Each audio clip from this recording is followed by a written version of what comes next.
వైఎస్ఆర్సీపీ ప్రభుత్వం అధికారంలో ఉన్నప్పుడు కాపు లోన్స్ కింద, బీసీ లోన్స్ కింద దాదాపు 15,000 మంది మహిళలు ఏ విధంగా లబ్ధి పొందారో అందరికీ తెలుసు. ఈరోజు కూటమి ప్రభుత్వం అధికారంలోకి వచ్చినాక బీసీ లోన్స్ అని చెప్పి ఒక 1 వీక్ ముందు వదలడం జరిగింది. కేవలం ఏదో శాంపుల్స్ కింద ఆర్లగడ్డకి 81, అదేవిధంగా దొండిపాడికి 52, చాగలమరికి 56, అట్లా చాలా దారుణంగా మొత్తం కలిపి కూడా 400 మంది లబ్ధిదారులకు కూడా ఇవ్వలేని పరిస్థితిలో ఈరోజు ఈ ప్రభుత్వం ఉంది. ముఖ్యంగా మా నోటీస్కి వచ్చిన ఏంటంటే, ఈరోజు ఆ లోన్స్ అప్లై చేస్తున్నా కూడా బ్యాంకులో పోయి అప్రోచ్ అయినా కూడా సరైన రెస్పాన్స్ లేదు అని చాలామంది చెప్తున్నారు. మేము కోరేది ఇప్పుడు ఒకటే, ఒక పక్కన మున్సిపల్ చైర్మన్లని, మున్సిపల్ కమిషనర్లని, అదేవిధంగా బ్యాంక్ ఎంప్లాయీస్ని కూడా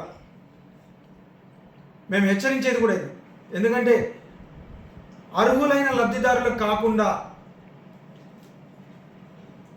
ఎవరైనా కానీ బినామీలకు ఇవ్వకుండా చూడండి. దీనిలో ముఖ్యంగా చాలామంది ఈరోజు అప్లై చేసుకోవడానికి పోతున్నా కూడా మాకు సంబంధం లేదు అంటున్నారు. దీనిలో ఎక్కువ శాతం ఆ సబ్సిడీ అమౌంట్ని మాత్రం కొట్టేయాలని చెప్పి చాలామంది తెలుగుదేశం నాయకులు, కూటమిలు ప్రయత్నిస్తున్నారని చెప్పి ఉంది. సో మేము ఒకటి డిమాండ్ చేస్తున్నాం, రేపు దీంట్లో ఎటువంటి అవకతవకలు లేకుండా ప్రజలకి, బీసీలకు అందరికి కూడా ఈ లబ్ధి చెందే విధంగా చూడాలి. ఒకవేళ ఏదైనా అవకతవకలు జరిగితే ఖచ్చితంగా బ్యాంక్ డీజీఎంలకి, అదేవిధంగా కలెక్టర్ గారికి కూడా దీని మీద కంప్లైంట్ చేయడం జరుగుతుంది. ఇంకొక పాయింట్, ఆర్లగడ్డలో ఇక్కడ రామలక్ష్మి కోటాల్లో ఒక అంగన్వాడీ స్కూల్ ఉంది.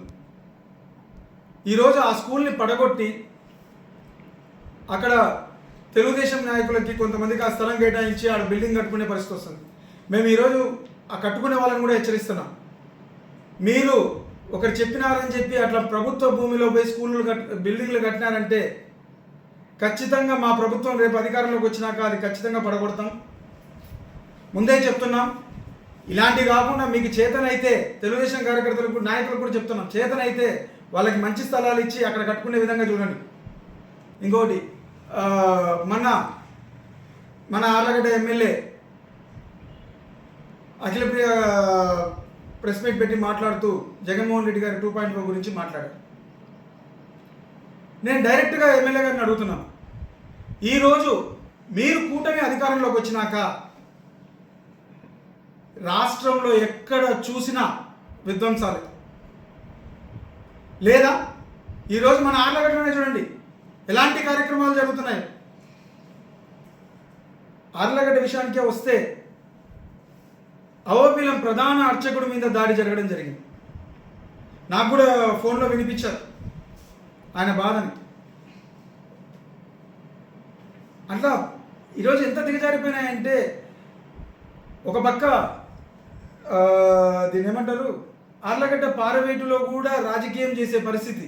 గత దాదాపు 5 దశాబ్దాల నుండి వాళ్ళ ఇళ్ళకి వెళ్తుంటే అక్కడికి పోకూడదు. అసలు మీరు చూసినారు ఆ రోజు ఎంత సీన్ చేశారు. అవోబిలం టెంపుల్ దేవుడు వస్తున్నాడంటే ఆ ఊర్లలో ఆ ఇంటికి పోకూడదు, ఈ ఇంటికి పోకూడదు, వీళ్ళ ఇష్టానుసారం అయిపోయింది. దీన్ని తుక్లక్ పాలన, కిడ్నాప్లు, కొత్తగా మళ్ళీ ఆర్లగడ్డలో కిడ్నాప్లు.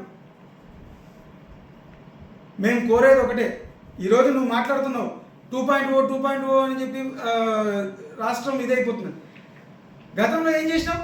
ప్రతి గడపకి తిరిగి బాధుడే బాధుడు అన్నావు, నాన్న బుడ్డ అన్నారు.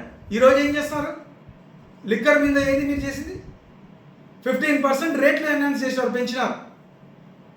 దీన్ని బాధుడే అన్నాడా? కరెంటు బిల్లులు సామాన్య ప్రజలకు కూడా 10,000, 5,000 బిల్లులు షాక్లు ఇస్తున్నాయి. అసలు అర్థం కావట్లేదు, మీరు చేసేది విధ్వంసం కాదా ఇది? అమ్మఒడి అన్నారు, ఎక్కడుంది? మహిళలకి నీకు 15 అన్నారు, ఎక్కడ పోయినాయి? ఒక్కరికన్నా ఇస్తున్నారా? ఈరోజు మీ తుక్లక్ పాలనకి ప్రజలకి పిచ్చి పట్టే పరిస్థితి వచ్చింది. ప్రతి నియోజకవర్గంలో మీరు చేసే అవినీతి కార్యక్రమాలకు కానీ, అరాచకాలకు కానీ ప్రజలు చూసి పిచ్చి పట్టే పరిస్థితి. ప్రతి దానికి డబ్బు.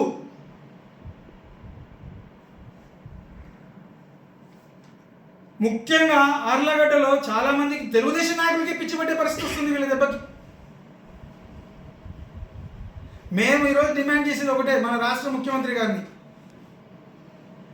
ఫస్ట్ మా అఖిలప్రియ గారు పిచ్చి పిచ్చి అని మాట్లాడుతున్నారు కాబట్టి ఆర్లగడ్డకి ఫస్ట్ సత్యకుమార్ గారిని కూడా హెల్త్ మినిస్టర్ గారిని కూడా కోరేది ఒకటే, ఈమె దెబ్బకి త్వరలో చాలా మందికి పిచ్చి పట్టబోతుంది ఆర్లగడ్డలో. సో యుద్ధ ప్రాతిపద్యాన ఆర్లగడ్డకి ఒక పిచ్చి ఆసుపత్రి శాంక్షన్ చేయండి. ఫస్ట్